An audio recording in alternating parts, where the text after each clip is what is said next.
We often overfocus in our communication on information rather than emotion. We need to make sure to give feeling, desirability its due. We have to look at the intangibles to be successful in our communication. My name is Matt Abrahams, and I teach strategic communication at Stanford Graduate School of Business. Welcome to Think Fast, Talk Smart, the podcast. I am super excited today to talk with Scott Doorley. Scott is a friend and a colleague. Scott serves as the academic and creative director at the Hasso-Plattner Institute of Design, also known as the Stanford D School. Along with Carissa Carter, he wrote the recently released book, Assembling Tomorrow, a guide to designing a thriving future. Some of you might remember that Carissa joined me on episode 61 to discuss her previous book, The Secret Language of Maps, How to Tell Visual Stories with Data. Scott, I'm really excited that we finally arranged for you to join me here on the podcast. Welcome. Oh, thanks so much, Matt. I'm so happy to be here. Shall we get started? Yeah, let's do it. Excellent. You do design work and you teach design. Can you share with us what types of things you, your students, and those you work with do in doing design? Yeah, we think of design very broadly. It's really the act of bringing an idea into the world with intention. We have a degree program where we teach design students to be professional designers, but we also work with departments around the university. So the Graduate School of Business, the Graduate School of Education, School of Engineering, and on and on. And what we do is we have students come in and they'll work on projects that fit their expertise and their interest, which is usually a problem in a space they're interested in. So we'll have students do anything from creating something that looks like design, a product. We had a grad student create a musical instrument that teaches you how to play music, which is very cool. But then we have students working on really large-scale systems. So also recently, in the past few years, we had students working on healthcare in India where family members took an active role in post-operative patient care, which doesn't look like a product at all. It really is a system, a service, a way of doing things. And we call all that design. And those things are fascinating. I love the idea of a musical instrument that teaches you how to play music. That's fascinating. The things that you produce are the result of a design process. Can you share a little bit about what that process is like? Absolutely. There are very many different ways to look at it. And for us, it's always evolving. But the thing that I think there are two things that are fundamental about it. One is that design is specifically about desirability, right? So business is a lot about viability, engineering is about feasibility, design's about desirability. And there's ways to think about that. So one is to say like, well, it should be usable and maybe aesthetically pleasing. That's kind of like an old way to think about it, but is also super pertinent. Another way to think about it is this something we want in the world? Is this desirable? And so that brings up the other part, which is how do you understand what should exist in the world? And the only way to do that is to get it outside of yourself. So most of the techniques that we use are about embodying work in the world. So that might be looking at how people use things presently, talking to people who are struggling with an issue, creating something which we call a prototype to test out and see if it works, if your assumptions are right, where you have breakdowns, and then getting feedback about everything you do. So it's very much a process of externalizing your work so you can understand it better. I love that idea of desirability as compared to viability and feasibility. What role does communication play in all of this? And do you ever design messages using the same process? So much. But I think it's probably true for everything. Is that most issues, say you have on a team or you're trying to get something out, they're communication issues, especially in design, because design is so much about how people use things, how people understand things, what they make of them. And all that's communication. So, if you're trying to sell a product, obviously that's communication. If you're trying to collaborate or lead a team, obviously that's communication. But I work specifically on interiors for workspaces and schools.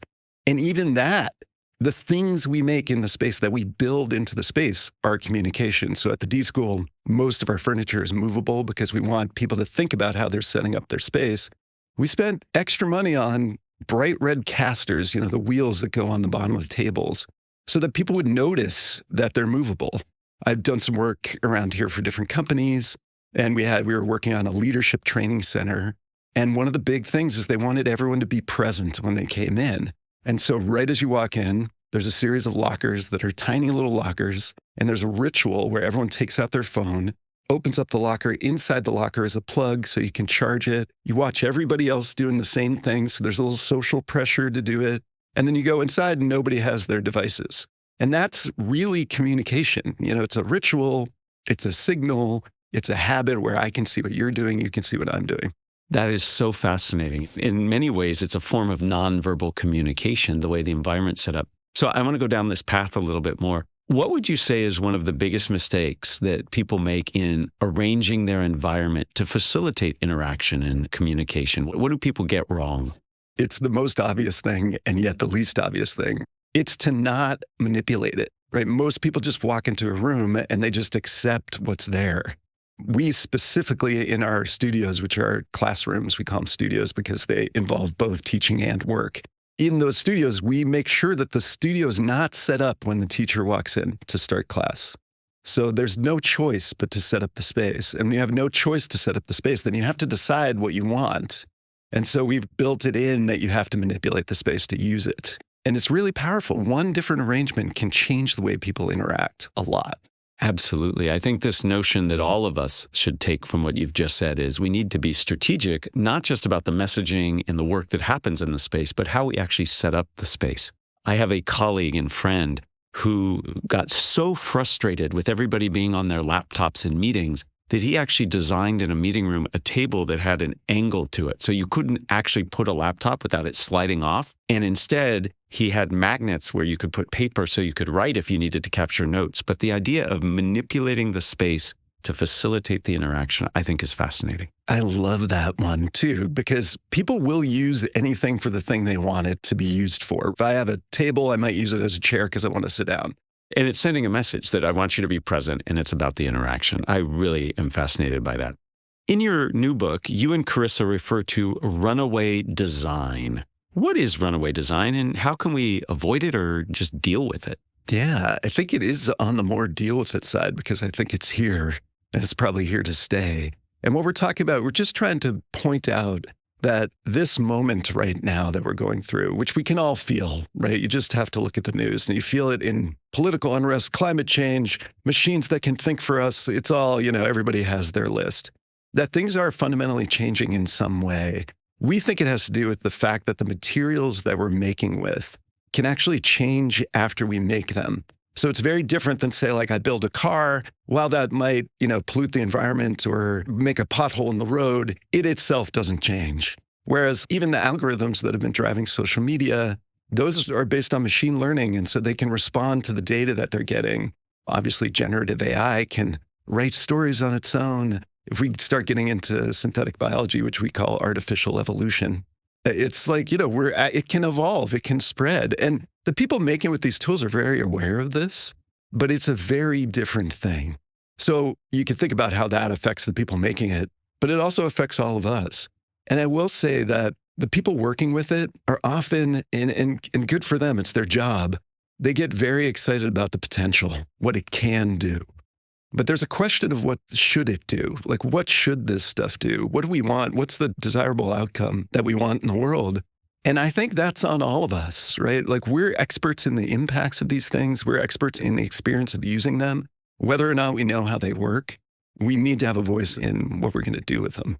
So what I'm hearing is that we need to, one, recognize and acknowledge this is happening, and then two, raise our voices and express our concern about it. Yeah. And the idea of dealing with it, the reason I kind of said, I think it's more about dealing with it, is that really it's about like, how do we adjust to this? And I think it's important to note that we're probably not going to get it right. So really we have to have systems and attitudes of being able to respond to it, not expect that everything's going to be perfect. And that doesn't mean we shouldn't advance. We should advance with the knowledge that we're going to have to adjust. And so I think as we move forward, we're going to trade confidence for curiosity a little bit. I think we're going to need to look and have leaders who are very curious about what's going on. What am I missing? What are we not doing right? How did that work? How should we change it? What do other people have to say? In some ways, I think that's really freeing for leaders because I think leaders are curious, but there's this idea that if I express my curiosity, it might negatively impact people's confidence in my ability. We have this notion that leaders should be very focused and directive, and curiosity sometimes can look very different than that. So I think that's a really interesting idea. In your new book, you and Carissa talk about actionables and intangibles. And I found this idea really fascinating, not just how you used it, but how it can be used in lots of other ways. Can you share with us what you mean by actionables and intangibles and how we might be able to leverage that beyond the way you do? Yes. So the intangibles, and that's an idea that Carissa, my co-author, came up with, that framing, is something that designers do. They're looking for what's missing, what's unseen. That's kind of the initial act of design, is to find what's hidden.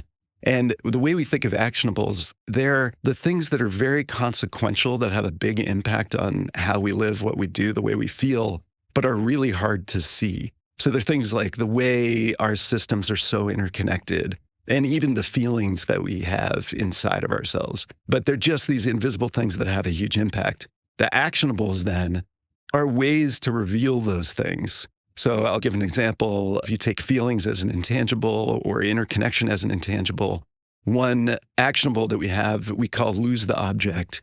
And the idea there is that you go into any situation you're in and subtract all the technology and all the stuff, right? So let's say take a mundane one like a meeting, subtract the tables, subtract the presentation, subtract the whiteboards. And then it opens you up to look at all the intangibles that are happening. So what are the connections people are making? You can see that through eye contact. Who's looking at who? Who's not being referred to? Who's having a side conversation? You can look at things like posture, and that tells you about feelings. Like, how does this person's posture express how they're feeling? Why are they feeling that way? So when you take away all the things we've designed to create the world that we live in, you can start to see all the things that are hiding underneath it. Those are the intangibles, and the actionables are ways to see that. I really think this is an insightful way of looking at human interaction. I think if we look at what are the intangibles and leverage actionables to get beyond that, we can then see where we might need to actually do some work. We can be distracted by the things that we have built that get in our way of actually what might help us accomplish what we want to accomplish. Yeah, James Baldwin, who's a playwright and a poet, and he has this amazing quote that I love, which is, "The purpose of art is to lay bare the questions that have been hidden by the answers." It takes a second to get it all in there, right? Like, it's so profound.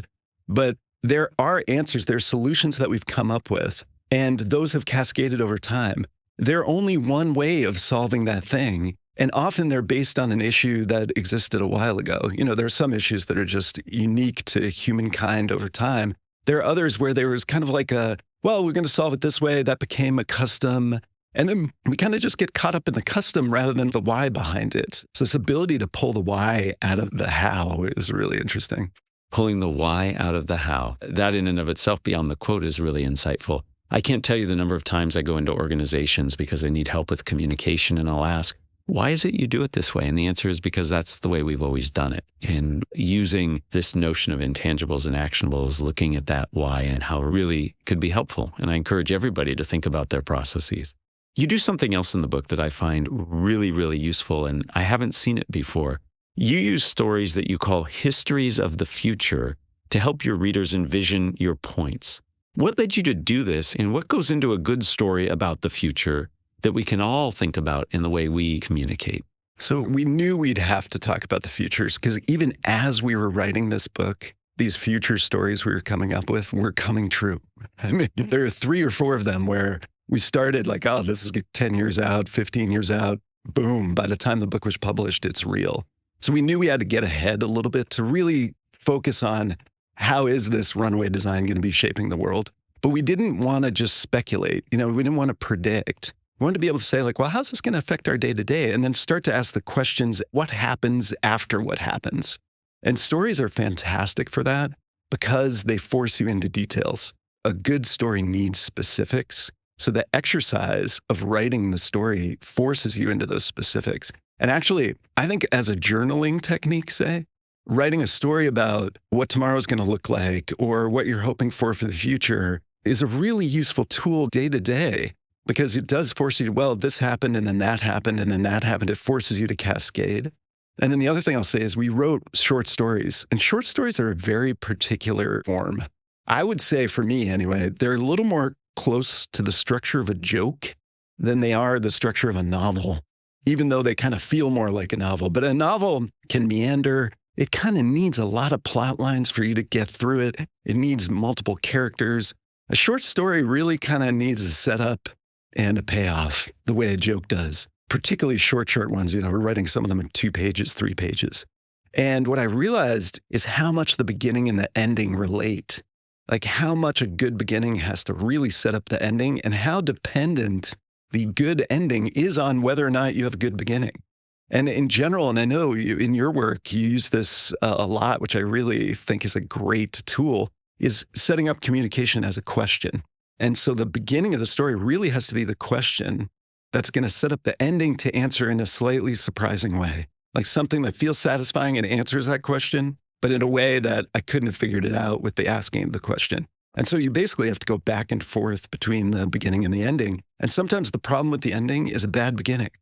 Sounds like you personally learned a lot by doing this, and it's certainly helpful for the reader. And you're right, a good communication, regardless story or not, is really about how the starting and the ending connect. It's about the promise and the purpose that you make and how you take the audience through that.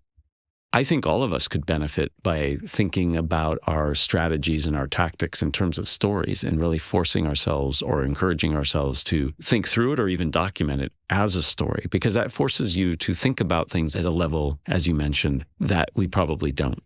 Yeah, I think we do it internally, right? So externalizing it's worth it. Like when I worry, I'm writing a story in my head about what's going to happen. Right, but it might not have the same level of detail, and we might not have the logical connections that you have to when you put it down on paper or when you tell it to somebody else. You write, if necessity is the mother of invention, feelings are the father. What's the role of emotion in innovation, design, and communication? And so this is one of our intangibles is feelings. And there's great research on this from a colleague of ours, actually, Baba Shiv, and his mentor, Antonio Damasio, who's down at USC. So if you're interested in this topic, those are 2 great sources. But what they figured out or what they point to is the fact that feelings really motivate us. They focus our intention, they help us decide things, and they motivate us to act to the point where Damasio says basically like feelings are the source of culture, right? Whether that's art or it's the technology we create, they are the things that motivate us to act. And if you think about how something comes to be, there's often an emotional description behind it. I'm working with creative people all the time, innovators, people who've done startups, entrepreneurs, and students. And almost every time it's like, well, I was super frustrated by this thing, which is an emotion word, right? Or I got really excited by the opportunity, or, I've been struggling with this for so long. And you just hear these emotion words. And what their research shows is that, yeah, that's actually how the brain is working. These feelings are motivating us to do things. And then there's another side of it, which is our feelings get built into everything we create, right? So they're built into our media for sure. That's very easy to see. There's a dietary technique, an eating dietary technique where you check your hunger, you rate your hunger before you start eating. And what it does, it just makes you conscious of your hunger. I think we should be doing that with our media. I do it, but I do it while I'm consuming. I'll just be like, well, let me just check in on how this is making me feel right now. 9 times out of 10, it's not making me feel good. And 9 times out of 10, I'll just turn it off. And over time, what's happened is it's pushed me to, 1, consume things that make me feel better. Not that it should be just, Pollyanna and just whatever feels good, but I'm avoiding things that are just riling me up in a bad way. And I'm consuming less media as well, which I think is good. I think our imagination, I think our emotions should be looked at in this age of runaway design where everything is interconnected as a public resource, because as we move, it shapes how the algorithms react to us. So if we calm down and we say like, enragement isn't a way to engage me, they'll adjust, right? They'll know that that's not a good tactic and it'll slow things down. So if you can't motivate yourself to do it for yourself, like monitor your feelings, do it for us, do it for everybody else, right? I think it's an important thing to do. The idea of checking in with yourself around your emotions is really important. I'm thinking of conflict situations. I'm thinking of negotiation, not just media consumption. This notion that it is a commodity that we all share. And especially in a world of algorithms, our choices impact not just us, but others. I think that's a really wise advice. Baba has been on our show and we've talked about his research, and it is fascinating. And thinking about our own emotions, but thinking about the emotions of others in the interactions we have, also really critical. Before we end, I like to ask all my guests 3 questions. One I make just for you, and then the others are very common. Are you up for that? I'm up for it. Let's do it. I'm curious, what are you working on currently? What are you designing currently? What's got your focus right now? I'm working right now on a little bit of a communication strategy that's based on salt, fat, acid, heat. It's a cookbook. It's sort of like, what are the ingredients that are really needed for communication? And I've just been using it as a lecture for now, just to see how it works. Something about it's a little abstract. I got to get down to more of the nitty gritty. So looking to bring an analogy or metaphor to an issue around, in this case, communication. One of the things I respect so much about what you all do in the D School and those of you who work on design is the way you use analogies, metaphors, and comparisons to help you think. My favorite story, and I write about it in the book I wrote, is some hospital chain was looking to improve emergency room performance. And instead of going to other emergency rooms, they went to Formula One pit crews.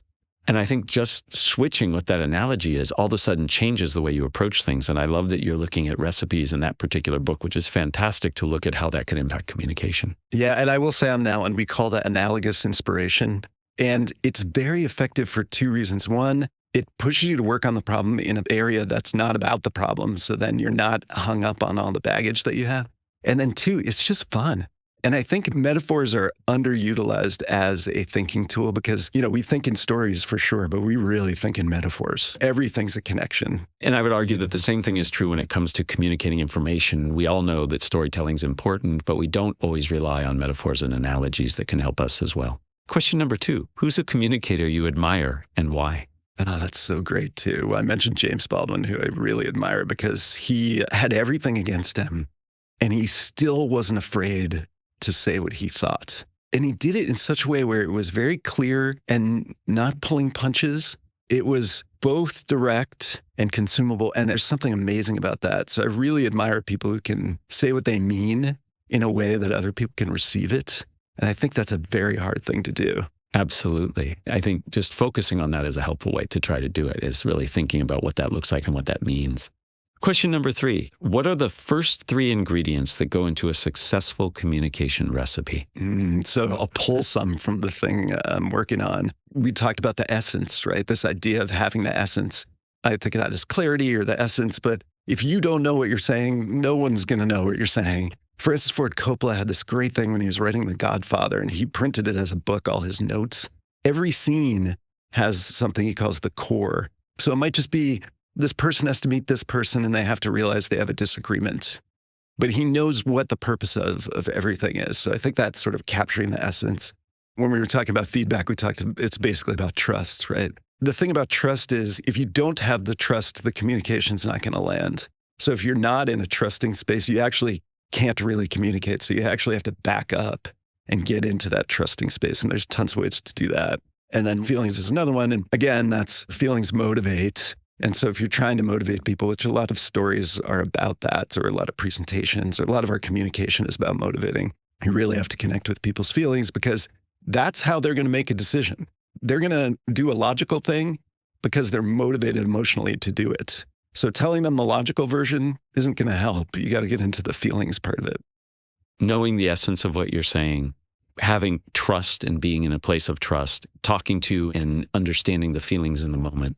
Absolutely critical ingredients and often ones we don't necessarily focus on. And so thank you. And Scott, thank you for the entire conversation. I knew we would have a blast and I knew we had to have this conversation. The notion of design being about desirability, thinking about the context and environment for our communication, really taking time to distinguish the intangibles and the actionables, thinking about feeling, all of these are such important concepts. I appreciate the work you do. I appreciate sharing these ideas. Thank you. Thanks, Matt. Thank you for joining us for another episode of Think Fast, Talk Smart, the podcast. To learn more about design, please listen to episode 70 with Jeremy Utley. And to hear from Scott's co-author, Carissa Carter, please check out episode 61. This episode was produced by Jenny Luna, Ryan Campos, and me, Matt Abrahams. Our music is from Floyd Wonder, with thanks to Podium Podcast Company. Please find us on YouTube and wherever you get your podcasts. Be sure to subscribe and rate us. Also, follow us on LinkedIn and Instagram. And check out fastersmarter.io for deep dive videos, English language learning content, and our newsletter.